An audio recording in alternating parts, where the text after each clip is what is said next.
ओम नमो भगवते वासुदेवाय। मित्रों, आपके और आपके परिवार पर भगवान नारायण की कृपा सदैव बनी रहे। आज हम माता तुलसी और एकादशी माता की पावन कथा का श्रवण करेंगे। अगर आप एकादशी का व्रत करते हैं तो एकादशी के दिन व्रत कथा अवश्य सुने। कथा को सुनने से व्रत का पूर्ण फल मिलता है।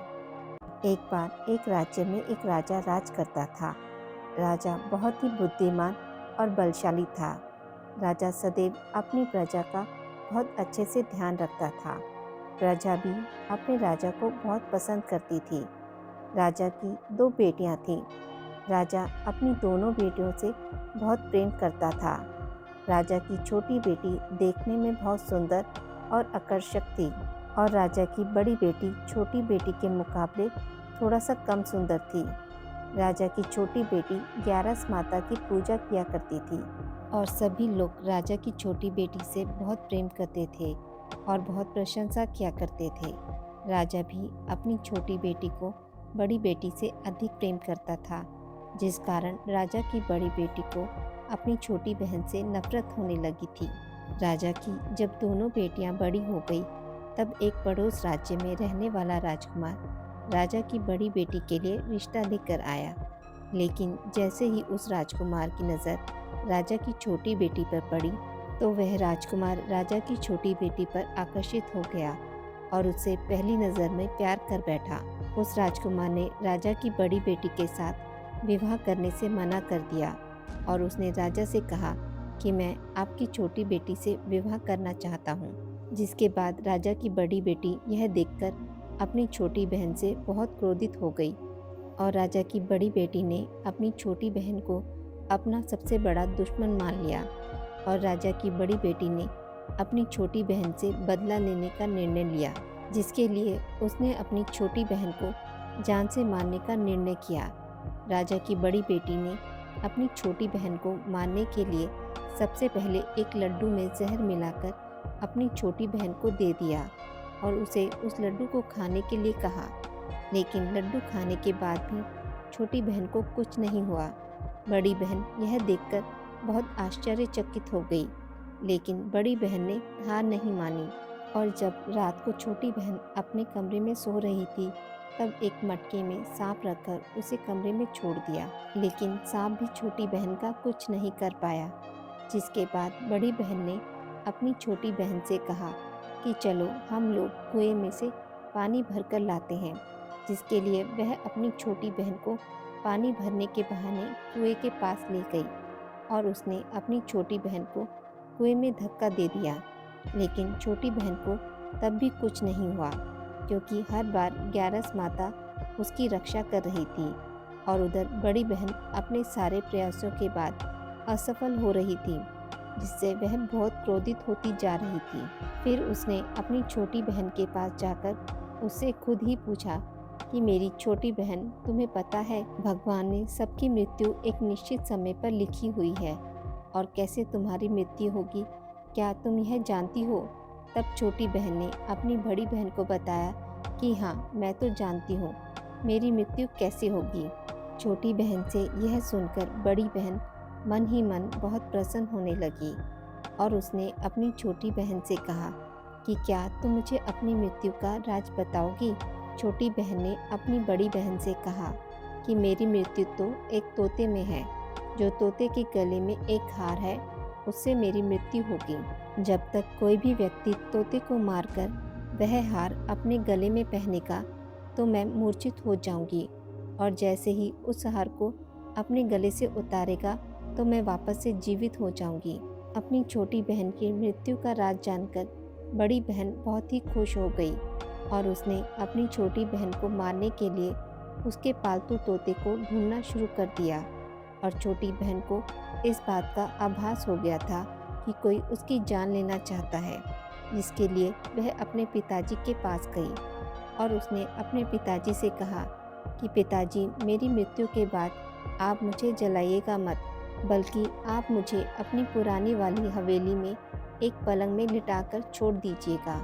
अपनी छोटी लड़की की यह बात सुनकर राजा बहुत आश्चर्यचकित हो गए। राजा ने अपनी छोटी बेटी से पूछा, बेटी, तुम यह क्या कह रही हो? तब राजा की छोटी बेटी ने बताया, पिताजी, समय किसी के लिए नहीं रुका है, कब क्या हो जाए किसी को कुछ पता नहीं है।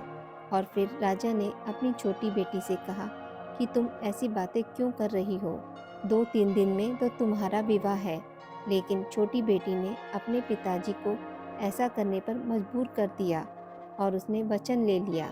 राजा ने भी अपनी छोटी बेटी की बात स्वीकार कर ली और 2-3 दिनों के बाद जब शादी का समय आया, तब राजकुमार बारात लेकर राजा के घर आया और राजकुमार और राजा की छोटी बेटी का विवाह शुरू हो गया। जैसे ही राजा की छोटी बेटी राजकुमार के साथ फेरे लेना शुरू करती है, तो उसकी बड़ी बहन अपनी छोटी बहन के कमरे में जाकर उसके तोते को पकड़ लेती है और उसको जान से मार देती है। तोते के गले में जो हार था उसको अपने गले में धारण कर लेती है। जैसे ही बड़ी बहन उस हार को अपने गले में धारण करती है, तो उधर छोटी बहन 3.5 ही फेरे ले पाती है और वहीं पर बेहोश होकर गिर जाती है। जिसके बाद राजा ने बड़े बड़े दर्द हकीमों को बुलवाया और अपनी छोटी बेटी का इलाज करने के लिए कहा। राजा की बात सुनकर वैद्य ने जब छोटी बेटी का इलाज करना शुरू किया, तो राजा को बताया कि आपकी छोटी बेटी ना तो जीवित है और ना ही मरी हुई है। मैं ऐसा पहली बार होते देख रहा हूँ। राजा ने वैद्य और हकीम को यह बात बाहर बताने से मना कर दिया और उनको कहा कि अगर तुमने यह बात किसी को बाहर बताई तो हम तुम्हें फांसी दे देंगे।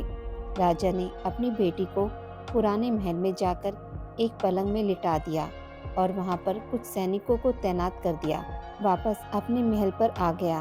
राजा की बड़ी बेटी अपने पिताजी के पास आई और कहने लगी कि पिताजी, अगर यह शादी संपन्न नहीं हुई तो आपकी इज्जत का क्या होगा?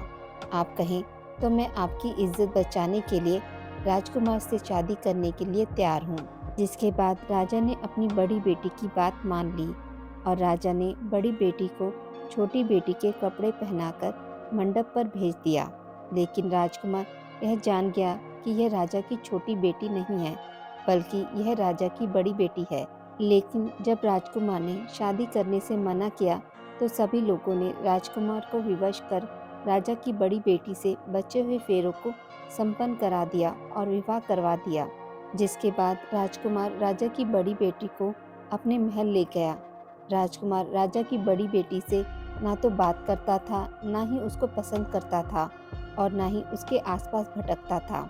और राजकुमार ने यह फैसला लिया था कि वह अपनी प्रेमिका को ढूंढकर रहेगा और यह जानकर रहेगा कि उसके साथ हुआ क्या है। एक दिन राजकुमार अपने घोड़े पर सवार होकर राजा के पुराने महल के पास पहुंच गया, जहां पर उसने कुछ सैनिकों को देखा। महल के पास पहुंचकर राजकुमार ने जब महल को ध्यान से देखा, तो वह समझ गया कि यह तो हमारे ससुर जी का महल है। तब राजकुमार ने सैनिकों से पूछा, तुम लोग यहाँ क्या कर रहे हो और इस महल के अंदर उस पलंग में कौन लेटा है? जिसके बाद सैनिकों ने बताया कि यहाँ पर राजा की छोटी बेटी लेटी है। यह सुनकर राजकुमार बहुत प्रसन्न हो गया और वह तुरंत अपनी प्रेमिका के पास पहुँच गया, उसकी सेवा करने लगा। जैसे ही रात हुई तो राजा की छोटी बेटी उठ खड़ी हो गई। राजकुमार यह देखकर बहुत खुश हो गया और उसने अपनी प्रेमिका से पूछा कि तुम यहाँ क्या कर रही हो? तुम मेरे साथ मेरे घर चलो। राजा की बेटी ने राजकुमार को सारी बातें बता दी कि मेरी जान एक तोते में बसी थी और मैंने यह बात सिर्फ अपनी बड़ी बहन को बताई थी और मुझे पता है कि उसने ही मुझे मारने का प्रयास किया है। उसके पास एक हार है जिसको वह सुबह पहन लेती है और रात को उतार देती है। जब वह हार को पहन लेती है तब तक मैं मूर्छित रहती हूँ और जैसे ही वह हार को उतार देती है तो मैं जीवित हो जाती हूँ।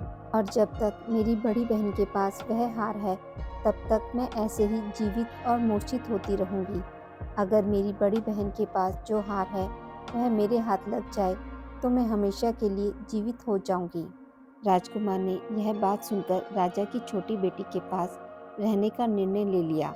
उसने अपने बचे हुए सारे फेरे पलंग में लेटी राजा की छोटी बेटी के साथ ले लिए और अपना विवाह पूर्ण कर लिया और वहीं पर ही रहने लगा। देखते ही देखते कुछ समय में राजा की छोटी बेटी और राजकुमार की पत्नी पेट से हो गई। एक दिन राजकुमार को किसी काम से बाहर जाना पड़ा। तब छोटी बहन के पेट में बहुत तेज दर्द होने लगा, जिसके बाद उसने ग्यारस माता का आवाहन किया। जिसके बाद वहाँ पर ग्यारस माता प्रकट हुई और उन्होंने अपने भक्त के दर्द को दूर किया और एक पुत्र की प्राप्ति करवाई। और वहीं पर अचानक से राजकुमार भी आ गया। राजकुमार ने ग्यारस माता को देखा तो वह आश्चर्यचकित हो गया और उसने तुरंत माता को प्रणाम किया। और ग्यारस माता ने राजकुमार से कहा कि जब तुम्हारा पुत्र 5 वर्ष का हो जाए तो तुम अपनी पत्नी का हार लाकर इसके गले में डाल देना। और देखते ही देखते राजकुमार और राजा की छोटी बेटी का पुत्र 5 वर्ष का हो जाता है। तो राजकुमार अपने बेटे से कहता है कि बेटा, मैं कुछ काम से बाहर जा रहा हूँ, तुम अपनी माता का ध्यान रखना। और वहाँ से चला जाता है। राजा को बाहर निकलता देख बड़ी बहन के सैनिक देख लेते हैं और बड़ी बहन को जाकर सारी बात बता देते हैं। जिसके बाद बड़ी बहन अपनी छोटी बहन के पुत्र को वहाँ से उठवा लेती है और उसको मरवा देती है। छोटी बेटी के पुत्र के 2 टुकड़े करवा देती है। पहला टुकड़ा चक्की के पास छुपा देती है और दूसरा टुकड़ा अपनी पलंग के नीचे रख लेती है। अब ग्यारस माता भिखारी का रूप लेकर आती हैं। एक भिखारी का रूप रखकर बड़ी बहन के पास चली जाती हैं। जिसके बाद वहाँ पर भिक्षा मांगने लगती हैं। बड़ी बहन अपने नौकरों से कहती है कि जाकर भिक्षा दे दो, लेकिन जैसे ही नौकर ग्यारस माता को भिक्षा देने के लिए आते हैं तो माता उन्हें मना कर देती हैं और कहती हैं कि मैं तुम्हारी महारानी से ही भिक्षा लूँगी। जिसके बाद बड़ी बहन स्वयं भिक्षा देने के लिए माता के पास आती है। तब माता एक बिल्ली का रूप लेकर उसके कमरे में चली जाती हैं और वहाँ पर छोटी बेटी के पुत्र के 2 टुकड़ों को आपस में जोड़ देती हैं और उसे जीवित कर देती है। उसे वहाँ से लेकर चली जाती हैं। राजकुमार अपने बेटे को लेकर अपनी पत्नी के पास जाता है और उससे कहता है कि तुम इसका ध्यान रखना। अगर तुम इस बच्चे का अच्छे से ध्यान रखोगी तो मैं तुमसे बात करूँगा। एक दिन राजकुमार अपने बच्चे से कहता है कि तुम माँ से उनके गले का हार मांग लो। जिसके बाद राजकुमार का लड़का अपनी माँ के पास जाता है और कहता है कि माँ, मुझे तुम्हारा हार चाहिए जो तुमने गले में पहन रखा है। यह सुनकर पहले तो बड़ी बहन बहुत क्रोधित होती है, पर उसको यह याद आता है कि राजकुमार ने कहा था कि अगर मैं इस बच्चे का ध्यान अच्छे से रखूंगी तो वह मुझसे बात करेंगी। जिसके कारण वह हार को उस बच्चे को दे देती है और वह तुरंत हार को ले जाकर अपने पिताजी को दे देता है। और तभी राजकुमार अपने बेटे को लेकर वहाँ से जाने लगता है और अपनी पत्नी से कहता है कि तुम हमारे लिए खाना बनाकर रखना, मैं शाम को आकर तुम्हारे साथ ही खाना खाऊंगा।